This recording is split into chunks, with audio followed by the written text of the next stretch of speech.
Welcome back to Inside the Salesforce Ecosystem, where we dive deep with the leaders, experts, and innovators shaping the future of Salesforce. In every episode, we explore unique journeys, challenges, and insights of those driving success within the ecosystem. Today, I'm delighted to be joined by Heather Black, who is the founder and CEO of Supermums, an award-winning social enterprise established in 2016 to empower mothers and women to launch flexible, well-paid careers in the Salesforce ecosystem. As a Salesforce consultant and coach, Heather launched the organization to bridge the digital skill gap to help women return to work. So, Heather, thank you very much for joining us and carving out some time. Well, thanks for having me, Luke. Look forward to it. Now, I've done a bit of an introduction, but that's only what we've got there. So I guess it'd be nice to hear it from you. Tell us a little bit about yourself and maybe go into sort of like what a typical day in the life for you looks like.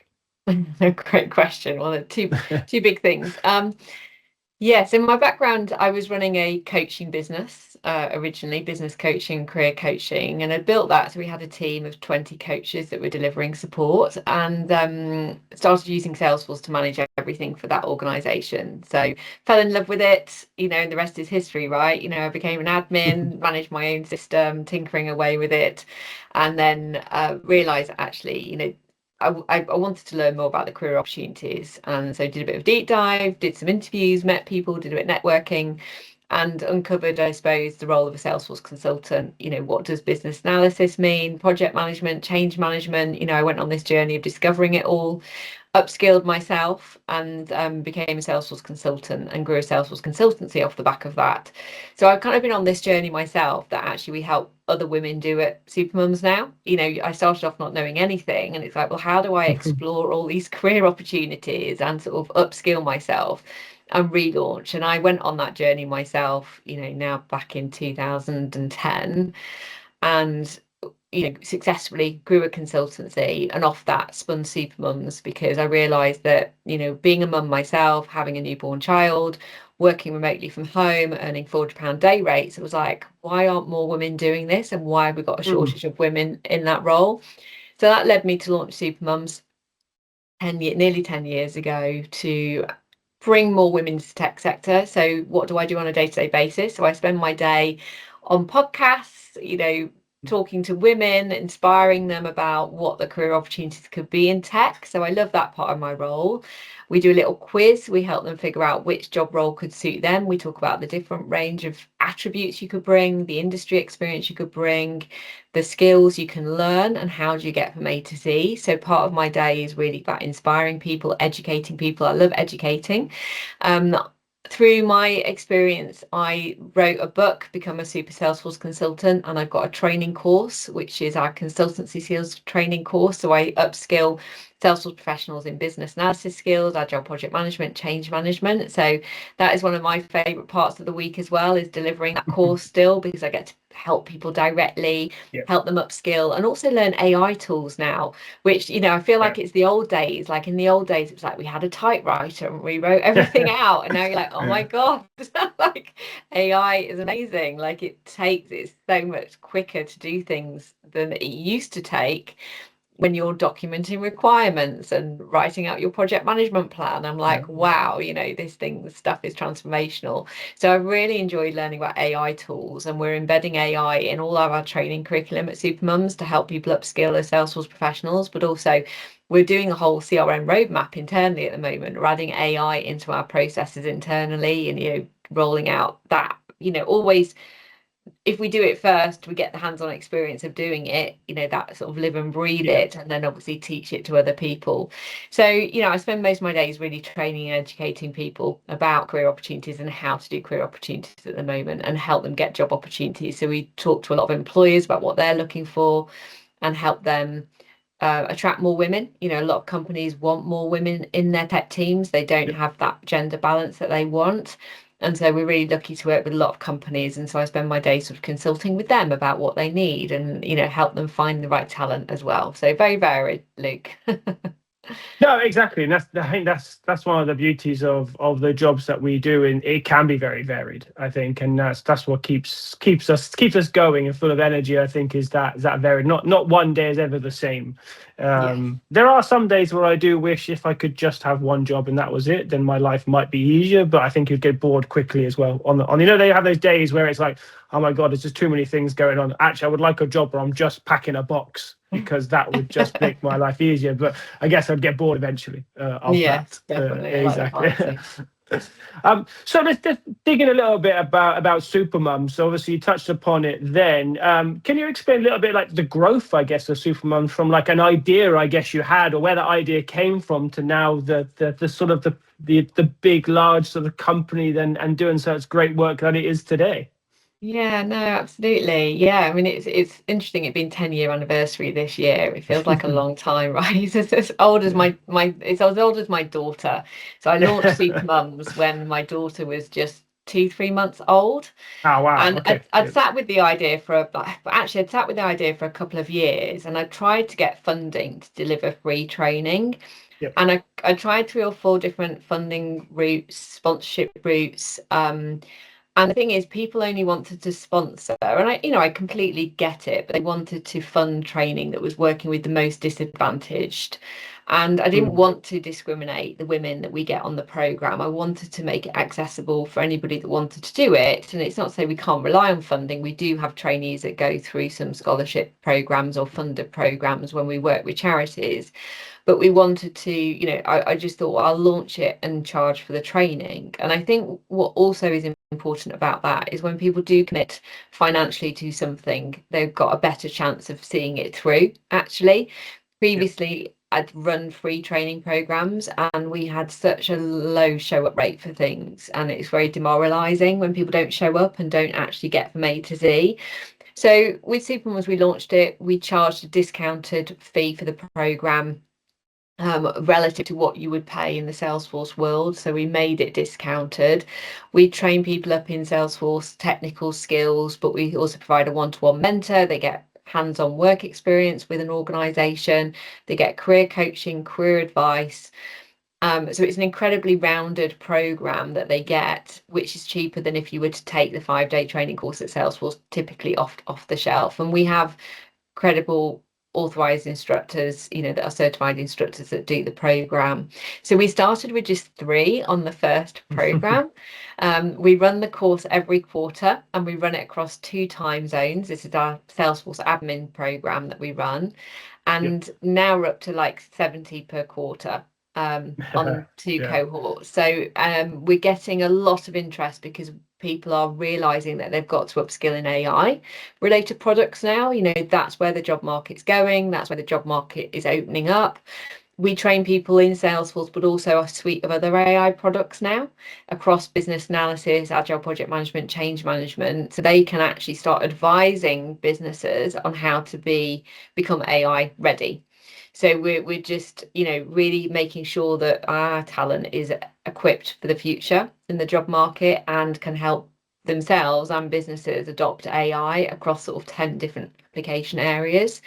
And it's exciting. It's really exciting to be at this point. But, a lot of people, we've had the biggest cohort ever in 10 years actually start today and this week, which is incredibly Wow. exciting, because people are seeing that they have to move, they have to upskill, and they have to be on this journey. So, yeah, it's been a lot, proud 10 years, a long 10 years of navigating. But our program has pretty much stayed the same because it works. It's got all of those nuts Yeah. and bolts that helps people go from A to Z.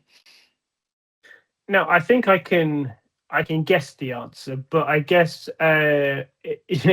Do you have that sort of like, I guess, that proud mum moment almost when you see people then going off and going to get jobs and being successful and growing in the roles, and how does that make you feel? Obviously proud, but is that something that makes it all worth it? Because I'm sure there's blood, sweat, and tears that's all gone into this, but those moments are the ones that really make it sort of worthwhile to you. And yes, it was the right thing to do this, all the sacrifices you would have made, etc., along the way. Yeah, God, absolutely. Yeah, definitely proud parent. You nailed it on the head, And I think what's so important is, and this can apply for any role, is, at some points in this journey, I've kind of been very strategic and not been at the grassroots. I've sort of stepped back from any delivery with our clients. And I've also, case studies are happening in the background, and it's really important you get those case studies. But I didn't even, because I wasn't doing them, I wasn't making time to listen to them almost. And then you lose your reason for being. You're like, you lose that sense of like, well, how am I helping people? What are we doing? And so it's important, I really think it's important as a leader in a company or, in a leadership position to still be at the grassroots and to see and experience what people are doing. So I've started doing the CV advice clinics every Tuesday. And I was like, oh my gosh, people are like, well, I'm struggling to get a job. And then I see their CV and I'm like, okay, well, this is why you're struggling to get a job. We need to rewrite your CV. And it's so important sometimes to be sort of in the mix of it all, to see what's working, what's not, what do we need to do better as a company to help somebody get from A to Z. And I know when I rewrite their CV, they get a job within a few weeks. Like, it literally is a no-brainer, like the way that they've been presenting themselves. But equally now I'm also doing the case studies. And so I love hearing the stories firsthand about where they've got their job and the feedback. And that really gives me that joy in my job every week. And I think it's really important that, whatever job you're in, you understand the impact that you're having on other people, that you get that feedback, whether it's an evaluation form, whether it's a feedback, because I think that's what gives us joy and satisfaction in our job. So I love doing, we share a case study every Thursday now, and I have the joy of actually helping hear and see those, gather those case studies.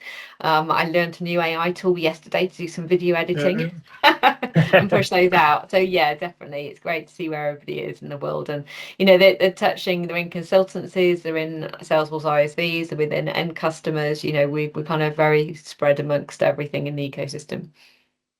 Yeah, I think it's a very good point about leadership within companies actually still being part of that grassroots and still being involved in it. I think you do end up, there's always a danger of drifting into the ivory tower, I think, to a certain extent. So I know that's like that we do as well. I try to jump on calls with my team in terms of when they're just speaking to prospects, etc., just to see what's happening in the real world. Because I think otherwise you get lost in your strategic bubble sometimes and you sort of lose track of why we're doing this. So I think that's great advice, I think, for every leader, I think, for sure, to be on that.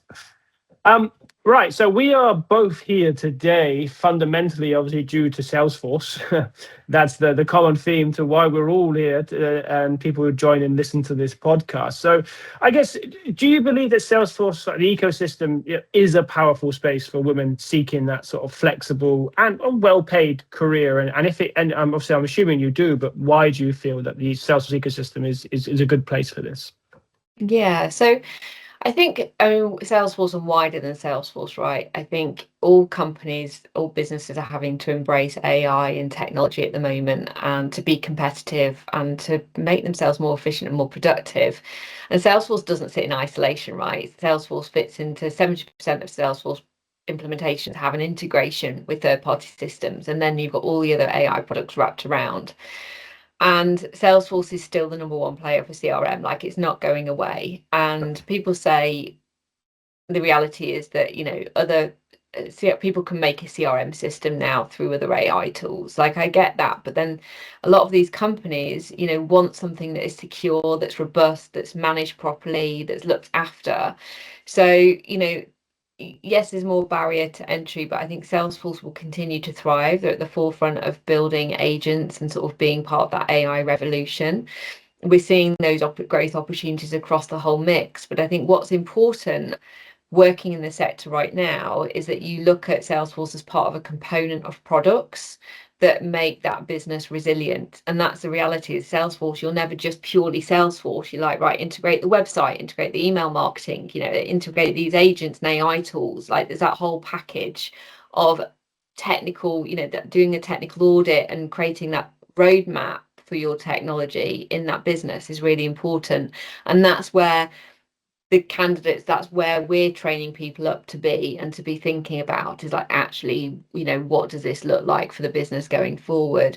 So I think it's a very exciting time. I think it's a great role for women because a lot of these roles can be remote, can be flexible, can be as a freelancer, as a consultant, or can be perm or contract role. Again, different types of work. Flexibility means different things to different people. Yep. The reality is that AI and tech, AI specifically, is the fastest growing job market at the moment. Salesforce fits into that. The reality is only 20% of those roles are still being filled by women, which annoys me. And that's why I do what I do, because a lot of women don't know about the job roles. They don't know how to start on this journey. They don't know how to access it. So that's where we come in, is to really make sure that actually, why can't 50% of those roles be going to women? No, I agree, and actually, so it's an interesting point. You touched on there, like the flexibility of the job market. Now, I've worked from home for like over 10 years, so before it was cool, etc. And obviously, I think before COVID, there was definitely a movement towards it, but there's a bigger pushback, I think, from corporates. And obviously, then COVID just expedited that. Suddenly, everyone had to work from home. That was it. And then, of course, we've now seen this trend of some larger corporations trying to bring people back into the office. How do you feel that potentially has an impact, positive or negatively, to the way that that flexibility that some mums need to have because of school pickups and all the other things that we do juggling our lives? How have you seen that sort of hybrid working, and does that work for some of your alumni that have gone through the program as well? Yeah, it's a great question, isn't it? I mean, as I say, I started this 10 years ago when actually a lot of Salesforce roles can be done remotely, when businesses still had, a mix between in-office, hybrid, etc. Every company has its culture. Every company has a leadership that want things done in a certain way. And we may not agree with their approach, but if that's their preferred style, it's fine. But there's still a lot of companies that are very happy with remote and hybrid. They don't want to pay the office costs. I think it depends on the nature of the company. I think in terms of where I sit, it's a tricky one. Like I when I work from home 5 days a week, and my team is now fully remote, whereas before COVID we had an office. Like, I think it's harder running a company that's fully remote, and I think it can be hard on your mental health being fully remote as well. But it's not to say it's not doable. I think it's different for different people. But I do, my preference is, like, I like to be out meeting people once or twice a week and sort of engaging. And I think there is, I think, more of a challenge where they've got a hybrid office. Running a hybrid office is really challenging because you've got a team that build connections internally versus those that are remote. And I've done this, I ran a remote office, and I was like, wow, how do you make everybody feel part and parcel of this team? And you can see where those challenges will occur, where maybe people won't get promoted as easily because they're not as present remote in the office as others. Like, you can see where the biases will occur, but also that sort of trickiness of having people in office versus remote. I don't think there's anything you can get away from. I think there's lots of strategies and techniques you can put into place, and you need to be really mindful about building an inclusive, supportive culture for everybody. And so there isn't an easy answer, and I do understand why businesses take different approaches, but we're certainly seeing that there's still lots of companies in the tech space that are happy with hybrid and remote working. Yes, there's those that have gone back to the office, but you get these big news stories, doesn't mean everybody's doing it. We just got some big boys that are doing it because that's their preferred style. Whether we agree with it or not, we can't really do much about. But there's still those opportunities that do exist. Yeah, it's an interesting point. So with Supermums being fully remote, how do you manage it? Do you try to get the whole team together like a couple of times a year? What's been your approach? Because we're fully remote as well. So we try to get the teams together. Luckily, obviously, we do a lot of events in the Salesforce ecosystem, so that bridges some of that gap. I historically have gone to lots of events, not just to be at the event, but actually to go and spend time with my sales team, just to have dinner, have a beer, just general chat. That's nothing to do with work, learn how they tick, how I can help them more, just, their personalities, which you can't get across on Teams. But I found that working nicely, and I get enough face-to-face time, physical face-to-face time with the team, where I think it's just it's enough. If I had less, I think it would be a struggle. But yeah, how do you guys manage that as sort of Supermums? Yeah, absolutely agree, Luke. Like, I think it's really important spending time with the team face to face to build those relationships. and to have a rapport and a dynamic that you just don't get virtually. Yeah. With virtual meetings, we've done like social meetups once a week online, and we do chat and talk about things that aren't work related and actually find out things about each other that we didn't know, and that's been really nice. But not everybody shows up because it's online, and you don't necessarily. And then if there's a bigger group of you, it's harder to get those more intricate conversations. So smaller one-to-ones is great. But we all met the other week. We do quarterly meetups, but again, we have team members across the world who can't make these quarterly meetups. So you still, have that challenge. We haven't, as a small business, we don't have the funds to fly in everybody, to a team meeting at the moment. We're just not big enough for that, unfortunately. But those meetings every quarter, because people work remotely, it's part of their contract to actually pay to attend themselves their travel, to be part of it, because we're like, look, you don't pay for any travel during the week, part of it, but every quarter we do expect you to come to London to meet the team. And we do fun events and activities now, like something fun that's team building, have dinner. We normally host a Supermums event in the evenings. We get all our Supermums together and meet them, which is nice. So again, meeting our Supermums face to face, and building those conversations, rapport has been fantastic. And then just, trying to have meetings in the week where we can get together as well for those that are nearer to London. But it's interesting. You have to put a lot of effort into building that team relationship and culture, I think. Yeah, I think it is just it's just harder, or you've got to focus more on it, because it doesn't happen organically like if you're all sat in an office, for sure. Yeah. So I think that's a challenge. Okay, so moving on a little bit. So obviously, sort of in and around International Women's Day, and conversations are often focused on empowerment. In practical terms, what does empowerment actually look like in the workplace for you? Great question. So I think empowerment, in terms of how I think about a new staff member starting and empowering them, I think there's a few things that I put in this. I think first is let them know exactly what you want from them and with the expectations, so they're clear on what does success look like. I think that's really important. And the way that we've started doing that more as well is sort of, being clear, like, these are things that we'd recommend doing on these different days. So people sort of have a structure to start with, rather than sort of being getting a task list of 30 things and thinking, well, how do I juggle all of this? We're sort of saying, right, well, based on, how things work, and, this is sort of the set of things that we want you to be doing. And this is sort of a framework we'd recommend based on how it's worked before or moving forward. So I think one is be really clear on expectations, what your goals are, what you're wanting somebody to do, because then you empower them to move forward with that. The second, which we're doing as part of the AI roadmap actually for us, is we're documenting all our processes, embedding AI and creating training manuals using an AI tool, an AI SOP tool. So we've got standard operating procedures for everything. Now, originally we had them, but then they typical sort of challenges within organizations that don't get updated, things change, and then we embed new things.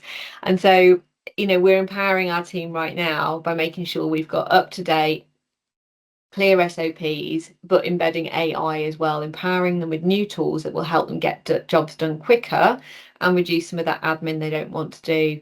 So I think it's about empowering with clear instructions, empowering them with AI products and tools that help them do their job. We're investing in that at the moment because we believe it will get their job done quicker. And, setting them off, on a weekly journey and having weekly meetings. Again, when you're working virtually, you want them to be able to put in a call. So I say, here's my calendar, book in a call with me. If you need additional time, it's here. They upward manage you, book in a time if you need it, but otherwise I'll see you in a week's time and I'll let you crack on sort of learning this thing. Empower them to go, actually, I need help, can you put in time, rather than sort of be micromanaging them and sort of doing it. So I think they're the 4 things that I'd share today about that. I think very similar. It's funny how you mentioned about you manage your calendar. I do the very similar thing where I say to my team, look, my calendar is up to date. So don't sort of ask me, are you free at 10 o'clock on a Tuesday? Just throw it in there. just do it. Like, I make sure if I've got the dentist or whatever, it's in my calendar, so it's all blocked out. Whatever I'm doing, and then just book it in there. Don't worry about sort of, are you free? It's like, my calendar's my calendar. If it's free, book it in, and then we can just have a chat that way for sure. So I think that definitely helps from that side as well. Now, I get linked to that as well, and the empowerment thing. I've heard you in the past mention about the sort of ambitious woman mindset. So yeah, how would you define that, and how can women, I guess, cultivate that? It's maybe especially after a career break. So we talk a lot about flexibility and having a flexible career, and I've been again on this journey myself and came up with this ambitious women mindset methodology as a result of it. So, you know, I relaunched into Salesforce because I wanted a flexible, well-paid career where I could work at home and earn lots of money.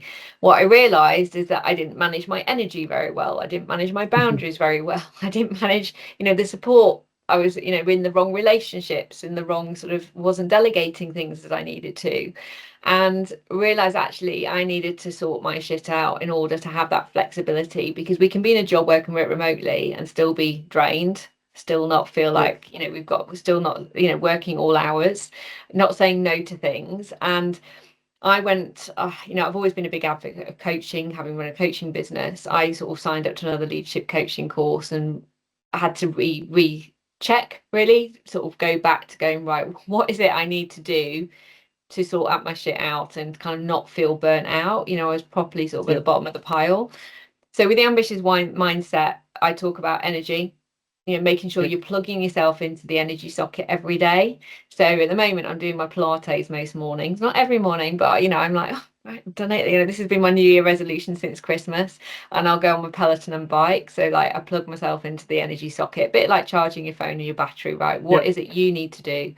Then I talk about confidence. You know, do you feel confident in what you need to be doing? If you don't, what training can you get for yourself?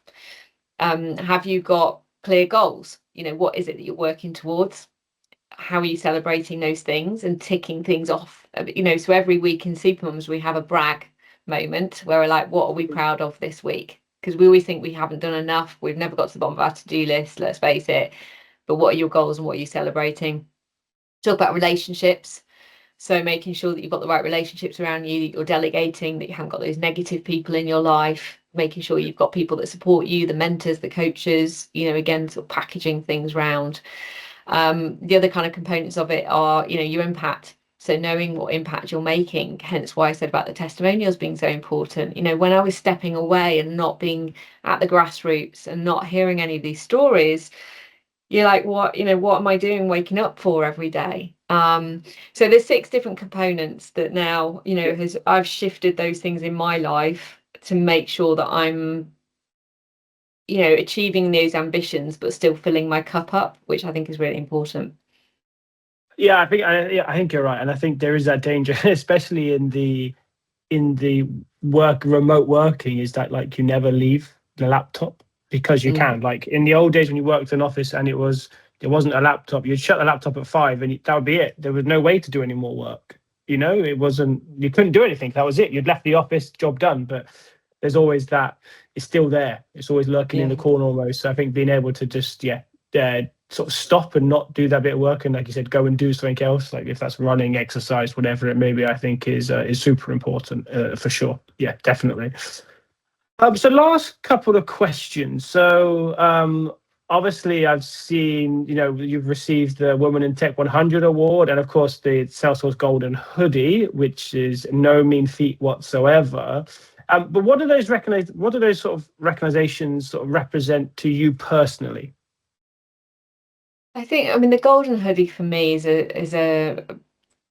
resembles sort of Supermums and what it stands for, really. You know, I got awarded that because of helping women come into the tech sector, setting up Supermums and what we've done. And I got it 3 years after we launched, because they could see the traction and the results and those stories. And so for me, it kind of represents our community and what we believe in. And I think, you know, everybody says, you know, or people buy into you, Heather, but actually people and businesses buy into the brand and what it represents.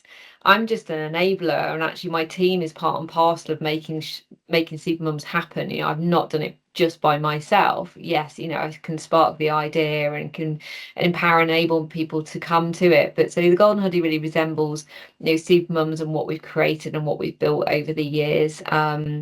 And all the positive stories off the back of it, which is great. I think, with the other awards, Salesforce nominated me for those other awards, the PR team.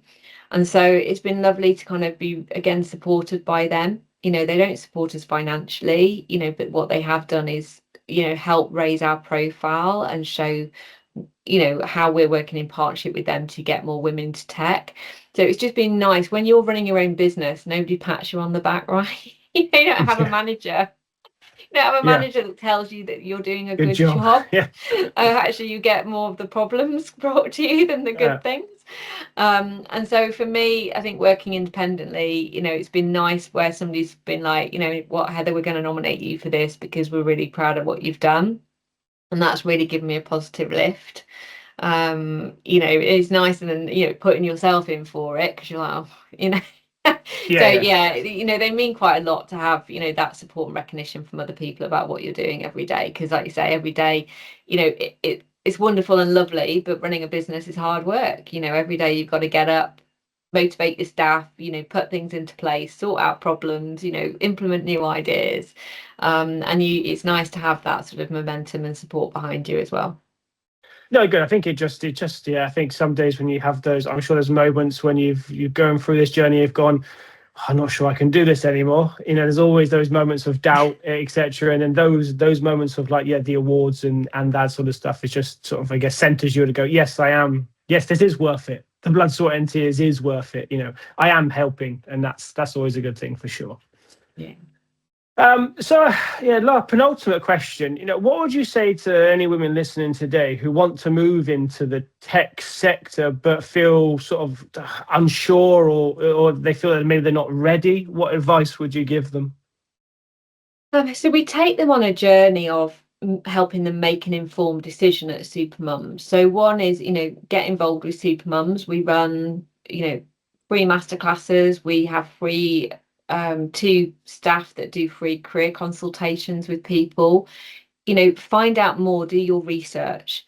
So, when we work with people on this journey, we help them understand the different job roles, their transferable skills. We, talk to our team. They can read case studies and listen to case studies and videos and see, well, actually, they've done it. They're in a different, same industry to me.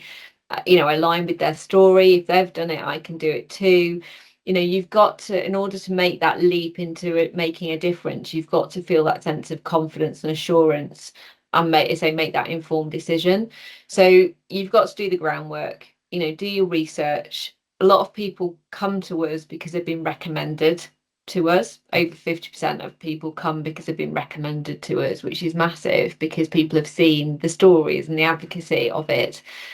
And, we're happy to support you on that journey if you're wanting to explore, will this job role suit me? To answer that question.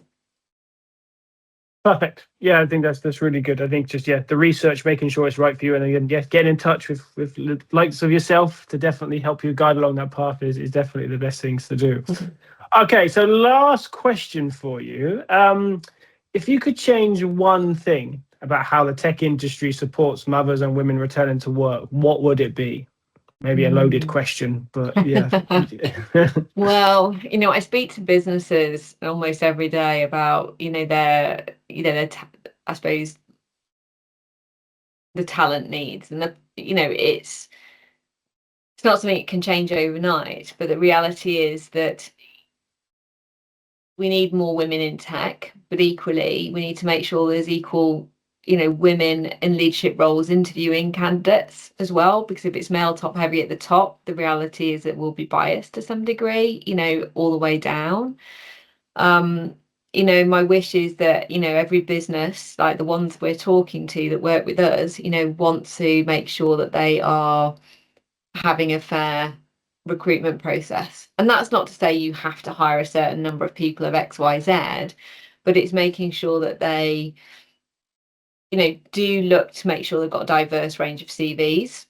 Companies work with us because they know we've got a higher percentage of female CVs than men. We absolutely put all gender diversity across to our employers that we work with. We don't discriminate, but we obviously attract more women than men probably to job roles that we'll work with. So it's one, making sure companies attract the right candidates. Two, that you've got an interview board panel that is equally distributed, so again you've got that fairness.